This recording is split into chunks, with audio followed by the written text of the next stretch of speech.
Welcome back. And so we exit the conversation on Makoko demolitions to another more critical that also affects some Nigerians, especially at the grassroots, this time in Osun State.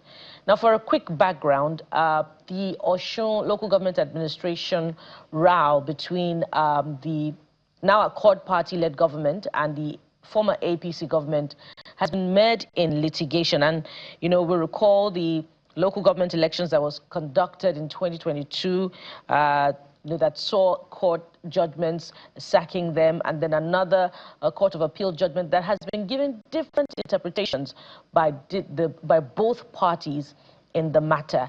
And, you know, they're still in court. And speaking of which, the current Court of Appeal proceeding yesterday, according to the Accord Party-led government, was stalled because of the absence of legal representation from the APC.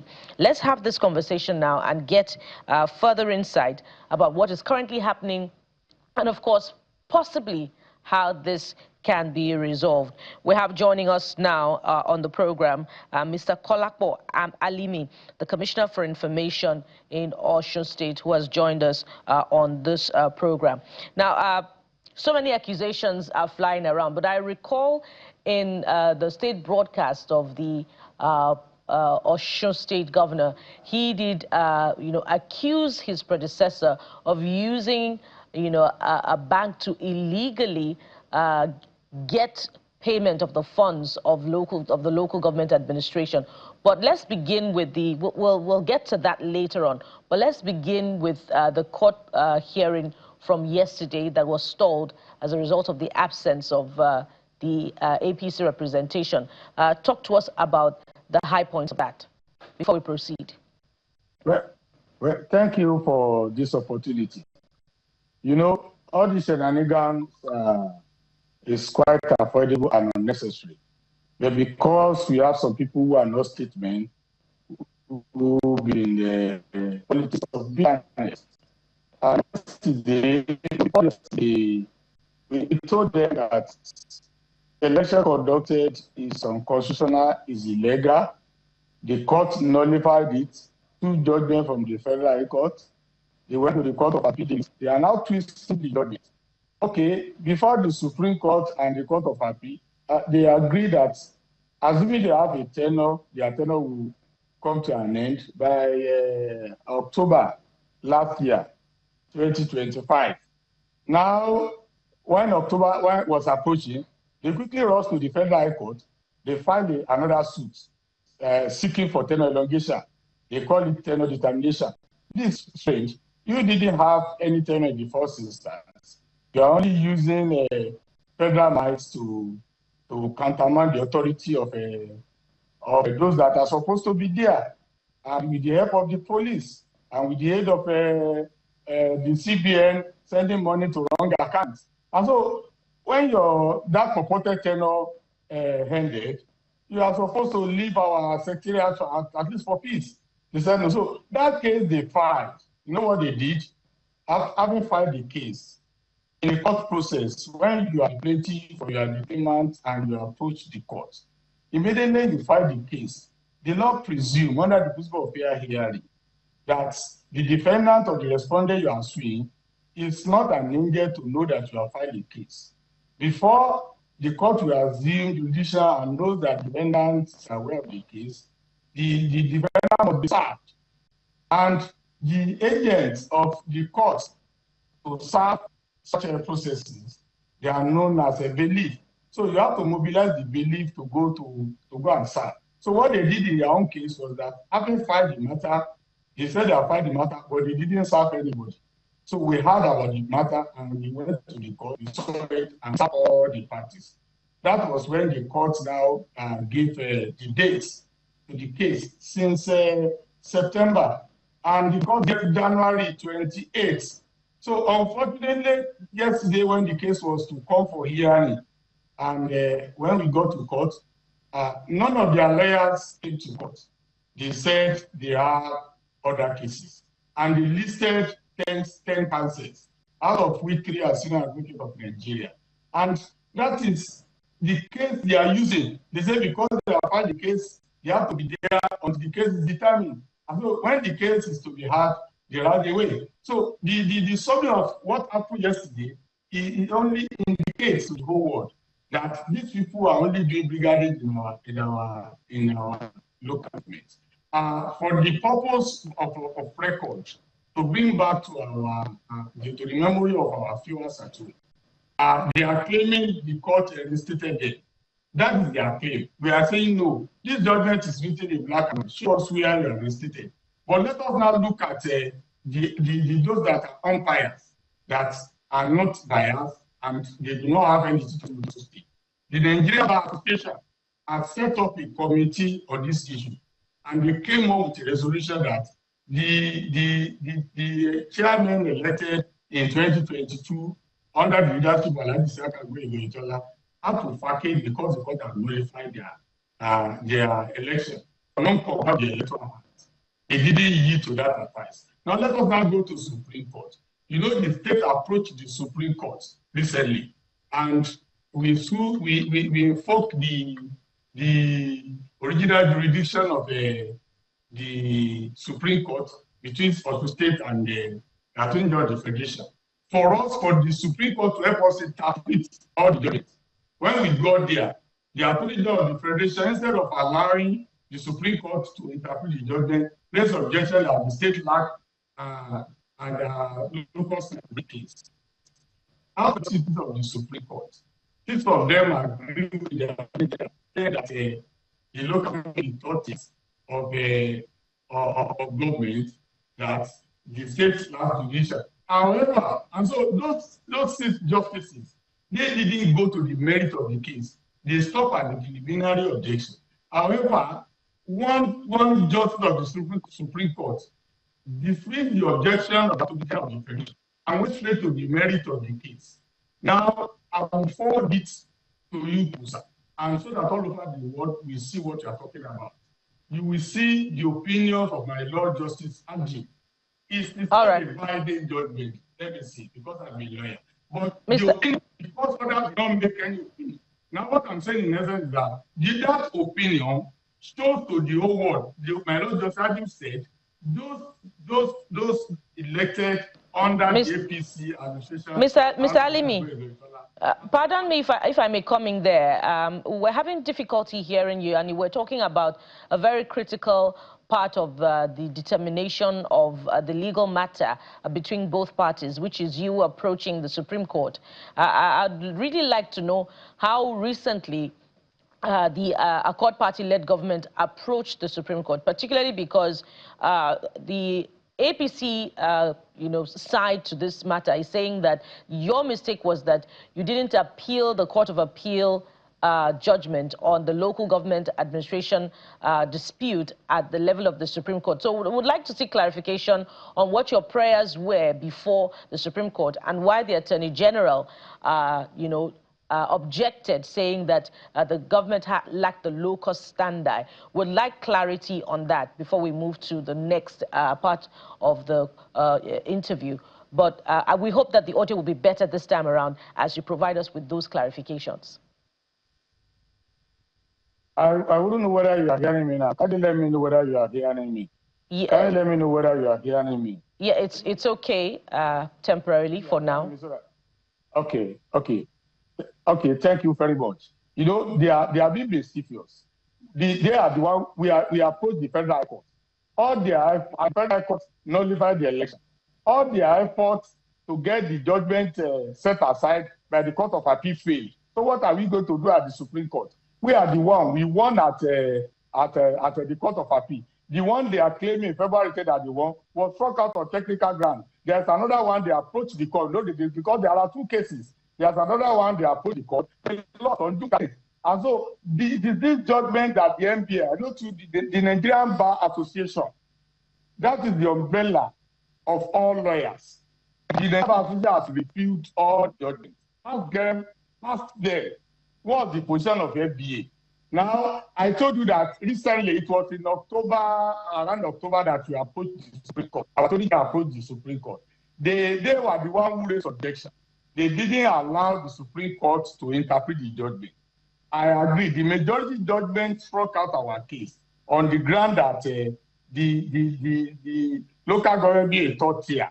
It is the local government that should fight for their rights. But because we claim in the public interest, just as it happened in the case of local government autonomy, there was a minority judgment, the opinion, minority opinion, delivered in out of 7 justices. 6 said they struck out the case of criminal objection. But 1 justice of the Supreme Court, and I said it is only mere opinion. But however, that opinion is in conformity with what you are saying, and it's in conformity with what NDA say that these people that are misinterpreting the judgment, they do not have anything to do in our local government. And so it is not as if they don't know what they are doing is wrong. And now taking that one, let me give you another instance. What happened in the court yesterday, that is a clear indication. Second one is that if it is local government autonomy that they are saying, and upon which they are now diverting our money to private accounts in the UBA, throughout the how they again, whether there is any state where the local government autonomy judgment is being implemented, they know if they don't divert our allocation to private accounts in the UBA, and the money is being paid to the joint accounts, and it is being paid in other states of the federation, all the shenanigans will not be possible. You understand it? So in order to continue to perpetrate their shenanigans at the local government, that is why they are paying also allocation to the private account opened by the APC chairman at the UBA. All right. Let's see how we can squeeze in more questions for you. And just to put this out there, that we made efforts to also bring in the Osun State APC legal advisor so we could perhaps have a balanced conversation. But he's yet to join us. But the reaction from the camp of the APC supporters who have reacted on social media to this development of the change in the head of the commission, precisely in, I think it's Borikpe, is that this decision to have that change is a part of the ploy of your administration to force control of the affected council areas out of grip of political office holders currently running them. And then it also appears that perhaps no reasons have been given to perhaps justify why that particular change in Borikpe local government area. Well, it is part of their own mischief. As it is today, not only in Osun State and throughout the country, the senior officers at the local government, they are employed, control, promote, and everything about their service is under the local government service commission. Are you getting my point? All the HLAs in all our 30 local government, all directors, all of them are in various local government by posting. And so during the December, some HLA, head of local government administration, retired.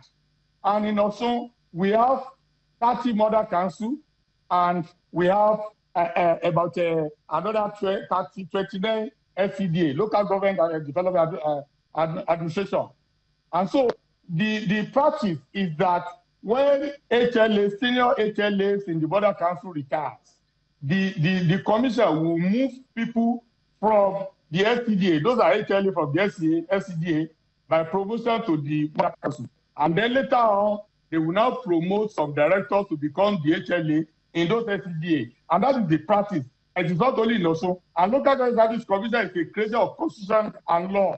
So what I'm saying is quite unfortunate. It is because of they are practicing their brigading. They do not have control of any HLE. They should take note of that one, as it is now, even up to this moment. All right.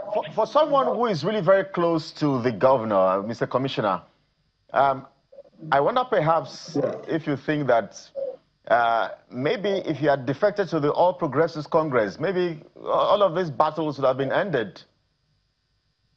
Well, let me just comment on that question. That the issue of the vessel came up of some stakeholders in the state approached the governor so as to assist the president during the electioneering campaign, during the coming of 2027 election. The You will recall that our President Bola Ahmed Tinubu lost Osun State during the last election. They don't want a repeat of that one. And when it is apparent that the governor will just return to perhaps greater respect to Governor Fubara or another puppet, yeah, the governor rejects the move, the APC, and we are sure that due to the poor performance of Alhaji Oyetola, you know, Alhaji Oyetola was the immediate past governor, and APC will have given him the right of first refusal, and if he wanted to contest. But you know, he has performed woefully that there's no way he could come to the state for anything. So, one in power. But let's bring in the Osun State APC legal advisor who has joined us now, Barrister Adeleke Ogushola, who joins us live on the program as well, and see how we can get his reaction to some of your submission. Mr. Gbenga, Adeleke, rather, thank you indeed for eventually joining. So, listening to Mr. Commissioner now, I wonder what exactly your reactions are, because the APC too has been blamed for some would describe it as self-inflicted crisis.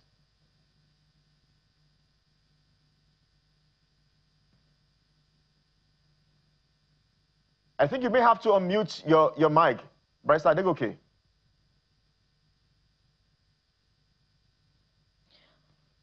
Okay. All right, let's take you back to Mr. Alimi. And one of the things that the APC is saying is that it is not quite true that what is the matter before the Court of Appeal is tenure elongation, but rather to determine tenure and to also determine the matter of the legality of the local government administration administrators as elected by the Oyetola government in 2022. How do you react to that? Well, whatever nomenclature they call it, that is not our own problem. It's for the court to determine. But our problem is that we know they filed the case primarily so as to continue abuse. And look at what happened at the court yesterday. They are the plaintiff and they didn't come to the court. You can just imagine. That is one. The second one is that having filed the case, they're supposed to wait for the outcome of the case, of the matter. They're supposed to vacate the council and then wait. So let me put it to you, sir. If somebody has filed a case and is praying for either tenure determination or tenure elongation and is already enjoying it, it makes the prosecution of case superfluous. It makes the prosecution of the case mere academic. He will not go back to the court again to prosecute the case. It's why if truly they are serious, they will vacate the case, will move for the expedite action of the case in court. If the court says they have right to be there, so be it. But a situation whereby they file a case, they abandon the case at the court, and they are telling the whole world that because they file a case, they want to remain in our local government. Does that mean they want to remain in our local government perpetually? That is not part of our intent of filing a case. So they know what they are doing. They were not in court yet. They are for the base. They have 10 lawyers. They listed 10 lawyers. And they said they will not get this kind of case. All right. Governor Adeleke also says that since February 2025, statutory allocations to Osun State local governments have been withheld, and they are amounting to about 130 billion naira by the federal government. Help us understand the status of the funds currently. Do you have evidence to that effect that they are being controlled through bank accounts have been opened with another bank? Yes, they open accounts at the UBA and in collaboration. You know, that's what we call federal might. They are the one in control of the CBN. They are the one in control of the office of the Accountant General of the Federation. As a collaboration, instead of paying the money to the office to be signatories, they do that, right? To pay the money to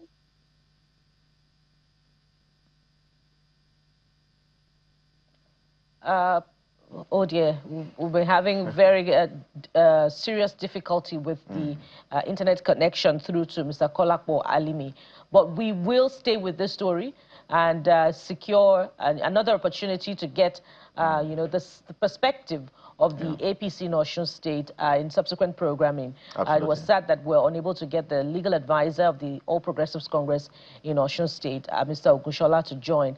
We'll try to get him back so that we can capture their own side to this particular dispute. But we must anchor at this point. Kelly. Yes, I mean, I was just going to say that beyond the political posturing, the big question is perhaps who exactly or truly is suffering at the loose end of this crisis. The people. I mean, I'm wondering, just when will in Nigeria, when will governance, be priority instead of politics, instead of party supremacy and all of that? I think that Mr. President will have to wade into this matter, because the same way he has been wading into the back and forth in Rivers State, he has to do same here. I know there's some sort of interest. I mean, we know. Speaking of which, the Osun State governor did say that the state has been providing intervention for the payment of salaries of affected local government workers at the primary healthcare level, at the primary school level in the last couple of years. But he did say that that is unsustainable. So while the litigation lasts at the different levels in court, what should be the intervention such that, the very important workers at the local government level in Osun State will be taking care of their welfare, and indeed development at the grassroots level in Osun State will not suffer because of this dispute? The presidency should wade in while the judicial intervention subsists. But that's our program for you today. Thank you so much for watching. Sunrise Daily is up next. I am Bukola Koka. It's a conversation we'll keep having. I am Kelly Egiga. Have a fantastic day.